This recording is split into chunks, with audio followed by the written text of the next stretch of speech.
সেনাবাহিনীতে তিনি কমিশন লাভ করেছিলেন বাংলাদেশ জন্মেরও আগে, সেই 1966 সালে। মুক্তিযুদ্ধের 53 বছর পর জাতির এক ক্রান্তি লগ্নে অবসরপ্রাপ্ত সেই ব্রিগেডিয়ার জেনারেল এম সাখাওয়াত হোসেনকে দেওয়া হয় অন্তর্বর্তী সরকারের স্বরাষ্ট্র মন্ত্রণালয়ের দায়িত্ব।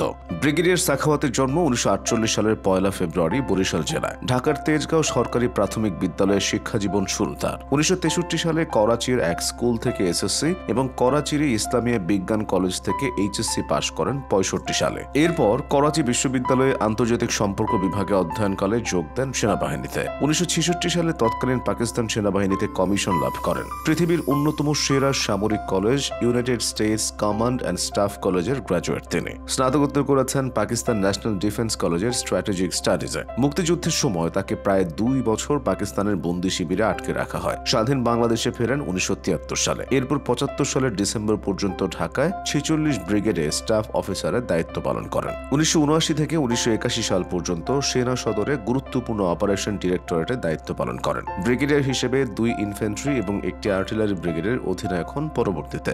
29 বছরের মিলিটারি জীবন শেষে 1994 সালে বাংলাদেশ সেনাবাহিনী থেকে ব্রিগেডিয়ার জেনারেল হিসেবে অবসর নেন এম সাখাওয়াত হোসেন। অবসর গ্রহণ করা এই চৌকস সেনা কর্মকর্তাকে এর আগেও অবসরের পর দেশের দায়িত্ব পালন করতে হয়েছে। 2007 থেকে 2012 সাল পর্যন্ত ছিলেন নির্বাচন কমিশনার। এদেশের সর্ববৃহৎ বাণিজ্যিক ব্যাংক সোনালী ব্যাংকের পরিচালনা পর্ষদের সদস্য হিসেবেও দায়িত্ব পালন করেন 2 বছর। 2019 সাল থেকে যুক্ত আছেন নর্থ সাউথ ইউনিভার্সিটির গবেষণা প্রতিষ্ঠান South Asian Institute of policy and গভর্নেন্সের সিনিয়র ফেলো হিসেবে। প্রতিরক্ষা এবং আন্তর্জাতিক রাজনৈতিক বিশ্লেষক হিসেবে তিনি নিয়মিত পত্রপত্রিকায় নিবন্ধ লিখেন। বহু বছর ধরে প্রতি সপ্তাহে তার কলাম প্রকাশ করে দেশের সবচেয়ে জনপ্রিয় দৈনিক প্রথম আলো। টিভি টকশোতেও নিরপেক্ষ জ্ঞানগর্ভ আলোচনা করেন তিনি। এভাবেই স্বাধীন বাংলাদেশে অবদান রেখে চলেছেন তিনি। দায়িত্ব নিয়ে প্রথম কর্মদিবসেই তিনি আন্দোলনের মাধ্যমে স্বৈরশাসক হটানো ছাত্রদের সাথে বসলেন। এরপর কেন্দ্রীয় পুলিশ হাসপাতালে গেছেন আহত পুলিশ সদস্যদের দেখতে।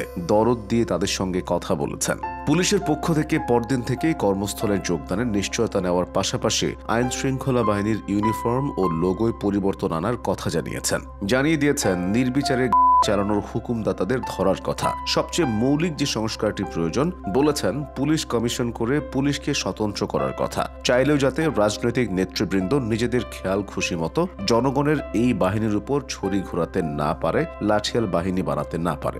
সবার সাথে বসেছেন মিটিংয়ে। সে বৈঠকে ছিলেন স্বরাষ্ট্র মন্ত্রণালয়ের সুরক্ষা সেবা ও জননিরাপত্তা বিভাগ, পুলিশের আইজিপি, বিজিবির মহাপরিচালক, পাসপোর্ট ও ইমিগ্রেশন অধিদপ্তরের মহাপরিচালক সহ স্বরাষ্ট্র মন্ত্রণালয় সংশ্লিষ্ট সবাই। সেখানে কঠিন কিছু সাবধান বাণীও দিয়েছেন এই অভিজ্ঞতা সম্পন্ন উপদেষ্টা। চাঁদাবাজি করলে পা ভেঙে দেওয়ার হুঁশিয়ারি দিয়েছেন।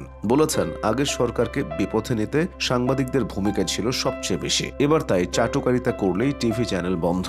76 বছর বয়সী উপদেষ্টা জানিয়ে দেন, বৃহস্পতিবারের মধ্যে কাজে না ফিরলে পুলিশ সদস্যদের পলাতক ধরে নেওয়া হবে। ব্রিগেডিয়ার জেনারেল সাখাওয়াতের সামনে কঠিনতম সব চ্যালেঞ্জ।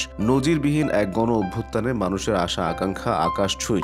এসব এজেন্ডা বাস্তবায়ন নিঃসন্দেহে দারুণ কঠিন। তাকে তাই পাড়ি দিতে হবে মেলাতুল। কণ্টক বিস্তীর্ণ সে পথ তিনি কতটুকু পাড়ি দিতে পারেন, সহযোগিতার হাত কতখানি বাড়ান অংশীজনেরা, সবকিছুই সময় বলে দেবে। তবে মানুষ সকাল দেখে দিন কেমন হবে ভাবতে পছন্দ করে। নতুন বাংলাদেশের স্বপ্নে বিভোর জাতি সংকটে পরিপূর্ণ এক সময়ে স্বরাষ্ট্র উপদেষ্টা পদে একজন কড়া হেডমাস্টারকে দেখে আপাতত স্বস্তির নিঃশ্বাস ফেলছেন।